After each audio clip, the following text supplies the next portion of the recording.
Ya, kita lanjut kembali polemik. Ini sesi terakhir, saya ke Pak Tambunan. Pak Tambunan, belum ada angka bahwa disebut sebagai serbuan dengan jutaan. Tapi tadi pembicara-pembicara lain menyatakan potensi untuk itu ada. Validitas data menjadi penting. Bagaimana kemudian Kemenaker melakukan itu? Ya, terima kasih. Kayaknya udah kesepakatan. Memang kalau 10 juta atau jutaan memang nggak ada deh. Ya. Tetapi memang potensi kita perlu mungkin Waspadai. kita waspadai. Ya. Kalau saya berbicara dari data memang. Data yang ada memang masih 74.000 dan itu masih terkontrol. Dari situ memang ada 21.000 yang Cina. Dan perlu diingat dari 74.000 itu sudah ada sebagian yang pulang. Jadi ada kurang lebih dari 74.000 itu ada 14.000. Artinya karena mereka itu diberi izin tuh rata-rata, khususnya yang Cina ini, mohon maaf, itu rata-rata di bawah 6 bulan. Jadi memang ada yang 3 bulan, ada yang 4 bulan, jadi pulang. Lalu kedua, ini juga mungkin saya klarifikasikan, memang dikaitkan dengan investasi, memang kita harapkan ada perluasan kesempatan kerja. Memang di beberapa tahun terakhir ini kalau kita lihat memang tingkat pengangguran memang turun. Ya, kalau kita lihat dari tahun lalu 7,56, sekarang sudah 7,03. Memang terjadi penurunan, baik itu di dalam tingkat penganggurannya maupun jumlahnya. Kalau kita lihat sekarang sudah 5,61. Ini adalah tingkat pengangguran yang paling kecil ini di zamannya Pak Jokowi. Kemarin ada 5,5. Lalu yang kedua, memang tadi kita sepakat juga memang pengawasan memang perlu ditingkatkan. Dan ini memang kita sepakat tadi, saya rasa dengan DPR juga, dengan itu Timpora ini memang kita sekarang ini lebih kita tingkatkan. Dan khususnya untuk kami dari Ketenagakerjaan, ini juga memang pengawas Ketenagakerjaan, kita sudah memang menyurati juga, baik di tingkat provinsi, kabupaten itu lebih melakukan pemeriksaan dan pengawasan yang lebih intensif. Nah, dikaitkan dengan itu memang kita juga bersama-sama dengan unit-unit lain, itu melakukan pengawasan. Jadi kalau pada prinsipnya, baik itu pengendalian dan pengawasan kayaknya masih di dalam inline yang apa yang kita laksanakan. Saya rasa demikian. Masukkan data tadi ya bahwa mereka 20. Kita akan terima. Jadi gini, kalau Pak Hanif itu ya jam 1, jam 2 malam aja itu kalau dapat WA itu langsung share ke kita nih, khususnya yang di bawahnya. Jadi kalau kita itu mengharapkan bukan hanya memang dari para yang dari WA atau apa gitu, terutama dari pekerja, kalau kita terima kita langsung tindak gitu, lakukan pemeriksaan. Kita kasih contoh yang di Kendari, di Morowali, di Banten, itu Pak dalam hitungan jam dan hitungan hari ya jam, kita udah langsung melakukan pemeriksaan, ini bersama-sama dengan yang lain. Jadi kita sangat kalau kita sebut ya, memang reaktif tapi juga proaktif di dalam pengawasan ini. Demikian. Ketika sidak dilakukan lalu kemudian ditemukan bahwa ada pekerja-pekerja yang unskilled di sana, itu dari mana bocornya Pak? Memang mereka diizinkan untuk ikut bekerja di sini walaupun mereka orang yang unskilled labor yang sama dengan pekerja kita? Kembali lagi. Kalau dari data 74.000 ya, memang tidak ada yang misalnya penggali. Lalu ketika sidak ada ditemukan, memang tolong info kita akan langsung itu udah pasti kita pulangkan. Jadi kembali lagi bahwa kita memang memberikan izin itu hanya untuk yang kebanyakan kalau kita dari data itu adalah manajer, direktur, supervisor, lalu juga teknisi yang high skill seperti itu. Jadi kalau ada itu memang Pak, itu memang penyimpangan dan itu memang kalau kembali lagi dari kebijakan pemerintah itu tidak ada. Tidak boleh. Seperti itu, memang, tidak boleh. Memang tidak boleh dalam peraturan kita. Tidak ada itu. Gimana Bang? Artinya sebetulnya kalaupun tidak boleh dan tidak ada izin untuk bekerja di sini, nyatanya di lapangan ada ditemukan. Iya. Dan yang nangkap itu Pak Maruli. Ya kan? Dengan anak buahnya. Jadi nggak usah disangkal lagi kalau itu tuh ada. Sekarang begini, saya baca di Twitternya Sekretariat Negara ya, kemarin. Mereka menjelaskan soal TKA ilegal itu. Pertama mereka ada statement besar di situ dikatakan bahwa itu tidak benar. Bahwa saya bacakan ini. Itu bohong. Jadi benarkah Indonesia bebas sekali bagi pekerja asing? Itu jawabannya tidak benar. Saya kira memang kalau secara tegas seperti itu bunyinya ya tidak benar. Tetapi secara diam-diam kan ada itu kan. Jadi ini penjelasan dari Setnek ini juga saya kira perlu dikritisi. Kemudian kedua Pak, di dalam penjelasannya Setnek itu dijelaskan soal deskripsi tentang tenaga kerja asing di Indonesia dibandingkan dengan TKI Pak. Saya kira itu tidak apple to apple itu Pak. Jadi penjelasan seperti itu sangat absurd sekali. di mana pemerintah mau kita bandingkan dengan TKI di luar negeri dengan TKA asing masuk ke Indonesia, itu tetap saja nanti yang kena pemerintah. Mengapa? Contoh begini Pak, kalau dia pertanyakan, oh tenaga kerja kita di luar negeri lebih banyak daripada tenaga kerja asing masuk ke Indonesia. Kenapa tenaga kerja Indonesia itu banyak ke luar negeri? Karena pemerintah tidak sanggup menciptakan lapangan pekerjaan. Itu jawabannya. Kemudian lalu kita undang lagi TKA datang ke Indonesia, baik yang legal maupun ilegal. Ketika kita kekurangan malah kita kasih ke orang. Iya, kita kurang lapangan pekerjaan kita kirim ke luar negeri, lalu yang punya kita yang ada yang akan mungkin kita ciptakan lapangan pekerjaan, kita undang orang asing itu bekerja. Coba, berarti kan ini penjelasan yang tidak tepat. Kemudian Pak, satu lagi, di dalam penjelasan teknik itu ada kata sekitar Pak. Tenaga kerja Indonesia di Malaysia sekitar sekian. Kata sekitar Pak, ini manusia Pak, anak rakyat Indonesia Pak. Kok dihitungannya sekitar? Bukan eksak, mestinya kan eksak Pak. Artinya berapa di luar negeri. Ada Coba saya pengakuan yang tanya tidak Pak terdata. Maruli sebagai pengawas atau katakanlah nanti yang bekerja di Kementerian Kerja. Berapa sih sebetulnya jumlah tenaga kerja Indonesia yang ada di Malaysia? Pasti nggak bisa jawab. Nanti dia, oh berdasarkan yang legal Pak sekitar 700.000. Kata sekitar lagi. Yang 1,3 juta lagi kemana Pak? Itu siapa yang ngurusin? Apakah ada apa-apa pemerintah membiarkan mereka? Padahal kewajiban kita tadi sudah dijelaskan melindungi segenap tumpah darah Indonesia dimanapun berada di dalam negeri ataupun di luar negeri. Bahkan sebetulnya perlindungan itu harus lebih besar di luar negeri.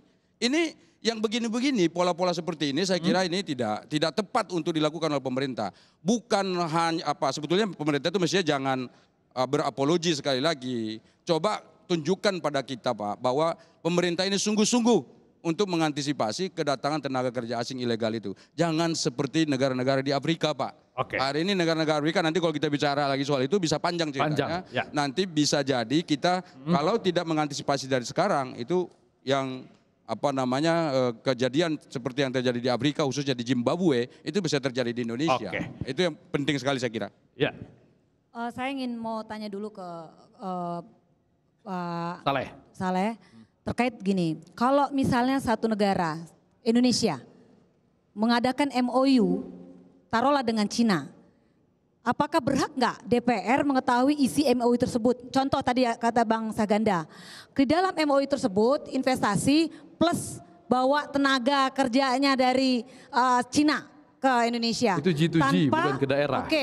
Ya tanpa G2G, tanpa dia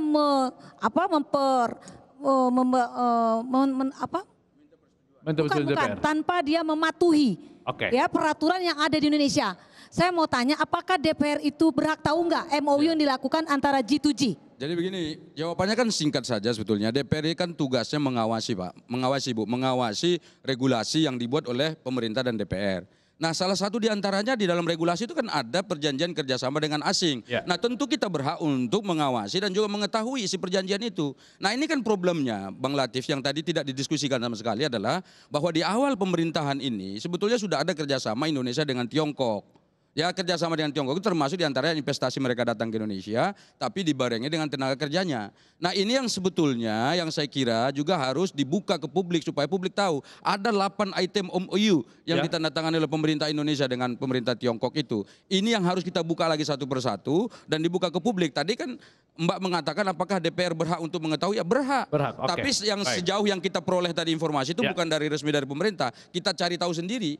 Nanti di dalam rekomendasi kita itu sudah dimasukin. Artinya salah satu poin penting yang harus klausul bahwa investasi masuk tanpa larangan membawa pekerja itu sebetulnya oleh DPR tidak diperbolehkan. Ya sebetulnya boleh membawa tenaga kerja asing tapi jangan sekali-sekali melanggar peraturan yang ada di Indonesia. Itu yang saya katakan mengganggu kedaulatan. Nggak boleh. Saya ke Mas Haryadi, ketika TKA kita banjir, tapi lalu kemudian ada juga keluhan bahwa pekerja kita kompetensinya juga tidak sebaik mereka. Apakah itu ada temuan Apindo di lapangan? Kalau menurut saya ini kan kita fokus pada masalah ya. Ini kan yang diramaikan kan adalah TKA asing asal Cina. Sebetulnya kalau karena ini sudah menjadi polemik dan cukup banyak tanggapan respons. Menurut saya memang pemerintah melakukan audit saja. Jadi fact findingnya jelas gitu loh. Kalau enggak ini kan jadinya audit di bagian dari semua yang ada, termasuk yang semua, bebas visa dan segala macam. Kita kan bicara TKA. Kalau bebas visa ceritanya panjang tuh terkait dengan wisatawan segala. Jadi kita fokus karena ini isunya TKA. Mari kita lihat dari investasi Cina yang masuk di Indonesia, baik itu yang sifatnya adalah paket karena pekerjaan infrastruktur misalnya, atau memang dia berinvestasi, kan itu bisa dilihat sebetulnya. Hari ini saya ingat saya juga nggak banyak-banyak amat juga sih. Kalau nggak salah dari Cina itu juga persentasenya mungkin masih baru 5 sampai sekitar 8%. Ketika jumlah itu tidak banyak lalu kemudian mereka Maksudnya meminta permaafan. Justru bukan permaafan, sekarang kan kita sepakat, ini kan ada masalah. Kan jangan dibiarkan bola ini lihat nanti Pak Saleh komplain, bener kan tuh pengawasannya nggak bener, sana ntar punya alasan. Jadi lebih baik diaudit saja. Diaudit itu maksudnya gini, dari semua itu diperiksa, betul nggak? Ada penyimpangan tidak? Kalau memang kita sepakat kan kalau ada penyimpangan ya harus ditindak. Gitu, investasi dengan penyimpangan sesuatu hal yang berbeda. Kita lihat lagi kalau memang betul bahwa man rate-nya itu adalah satu paket pekerjaan karena sudah include terpasang dan sebagainya, ya itu kan bunyi kontraknya seperti itu. Tapi dilihat dalam implementasi. Dan itu boleh. Kalaupun itu melanggar tenaga kerja boleh? Enggak boleh. Ini kan saya bilang, ini kan mesti diaudit Mas. Sorry Mas, kita mesti jelasin juga. Lihat paketnya itu seperti apa, ya kan? Apakah betul yang namanya itu termasuk instalasi misalnya Nah kita lihat kalau kita instalasi kita lihat yang kamu request itu seperti apa, tenaga kerja yang kamu masukkan. Nah itu maksud saya diaudit. Kalau sampai terdapat pelanggaran, ya itu sesuatu hal yang pelanggaran harus mesti dipisah. Iya, jadi menurut saya kita jangan dibiasakan suatu masalah itu menjadi polemik dan berbulan-bulan. Ini menurut saya sih nggak bagus ya. Kalau saya sebagai untuk investasi tidak baik ya. Sebagai pelaku usaha nggak bagus. Jadi harus dikelirkan. Kalau itu pelanggaran harus ditindak. Tapi kalau itu memang terkait dengan masalah bebas visa itu sesuatu hal yang berbeda karena bebas visa di Thailand, di Malaysia, di Singapura itu kan nggak ada masalah. Tidak berdampak kepada serbuan tenaga kerja ya. Di sini urusan TKA kenapa jadinya ntar malah yang kena pariwisata begitu. Baik. Kau yang mengawali, kau yang mengakhiri? Ya, saya melihat kebebasan visa bermasalah. Saya melihat kebebasan visa bermasalah karena sejak awal sebagaimana saya sebut tadi, sesungguhnya di tubuh pemerintah sendiri sudah melihat potensi kerugian. Jadi cuma memang tidak terungkap ke publik. Berapa triliun tadi? 2,4 triliun. 2,4. Bayangkan kami... Hitungannya dari mana Pak Isanuddin? Kami menghitung tadi dari jumlah orang yang masuk, terus dibebaskan visa, kami kehilangan pendapatan. 35.000 posisi $35 tadi ya? Karena kalau begitu kita juga ada hitung-hitungan spending mereka berapa gitu kan. Makanya saya pikir harus dilurusin dulu Mas. Bisa kita hitung-hitungan. Karena mereka ada spending di situ. Boleh kita hitungkan. Kapan mau hitung-hitungan jadi. Oke, siap. Jadi silakan, boleh aja. Mau spendingnya berapa, mau berapa, boleh. Bahkan asal tahu saja, saya bahkan melakukan studi banding tentang berapa belanja orang Cina di Bali. Cuma karena ini perdebatan bukan pariwisata seperti tadi, maka saya tidak sampai ke situ. Jangan diperluas ke sana. Oke, saya ikut. Tapi faktanya adalah di tubuh pemerintahan sendiri dengan saya sebagai narasumber salah satunya sudah terjadi perhitungan 2,4 juta. Satu. Yang kedua sekarang penting. Dalam praktek, formalitas jawaban seperti ini tidak menyelesaikan masalah. Saya ulang. Cara praktek-praktek begini, jawaban formal kayak gini dari pemerintahan tidak menyelesaikan masalah. Prakteknya adalah, kalaupun dia bilang mereka tidak masukin tenaga kerja, mereka mentandem. Bung Latif, mentandem. Jadi walaupun misalnya katakan ada Agung punya jabatan sebagai GM, itu nanti masuk orang asing sebagai tandemnya. Itu ditandem. Yang si orang asingnya, yang CEO-nya atau CEO-nya itu tidak memperlakukan Agung, tetapi orang yang mentandemnya itu praktek lapangan. Dan terjadi di banyak tempat. Saya menghadapinya, bukan terjadi, saya menghadapinya kayak gitu loh. Jadi kalau saya ngomong seperti sekarang, Anda bayangkan kalau level-level kayak gitu. Jadi kalau mau berdebat kayak gini, saya tahu kok siapa-siapa yang masuk dalam posisi kayak gitu. Karena tadi ngomong ada potensi kerugian, langsung Pak Arwan angkat mic. Izin terkait dengan kerugian negara. Memang benar terjadi kerugian dari katakanlah dari PNBP Kementerian Kehilangan itu ya. Kehilangan dari target kita memang sekitar 2,4 dari FOA ini. Ternyata setelah dibebaskan itu kehilangan kita sampai 1 triliun. 1 triliun dari yang sudah real yang sekarang ini. Sehingga beberapa kegiatan itu tidak bisa kita laksanakan, tapi itu target sampai 1, 2. Kemudian yang terakhir adalah terkait dengan apakah yang bersangkutan orang-orang, katakanlah orang-orang asing yang masuk itu ke Indonesia itu overstay di sini. Dari catatan yang kami dapat sepanjang 2016, overstay itu adalah kita istilahkan dengan pengenaan biaya beban. Jadi yang dikenakan biaya beban itu adalah sekitar 932. Jadi ini yang overstay. Yang overstay artinya ya ini ada data data yang dapat kita kemukakan tuh 932 yang overstay selama sepanjang setahun 2016 itu. 2016. Hanya 900 saja ya? Iya, 932. Baik. Pak Arwan terima kasih, Pak Tambunan, Pak Nenggolan, Mbak Mira terima kasih, Pak Saryadi, Bang Daulay terima kasih, Bang Ihsan juga terima kasih. Terima kasih juga buat Anda pemirsa yang sudah bersama kami selama 90 menit. Mudah-mudahan polemik ini bermanfaat. Bagaimanapun kedatangan tenaga kerja asing ke Indonesia adalah satu hal yang niscaya dalam konteks bahwa Indonesia masuk dalam pergaulan global dunia. Tapi bagaimana kemudian kedatangan itu tidak mengganggu pekerja-pekerja di Indonesia. Untuk Indonesia yang lebih baik, Latif Siregar, pamit.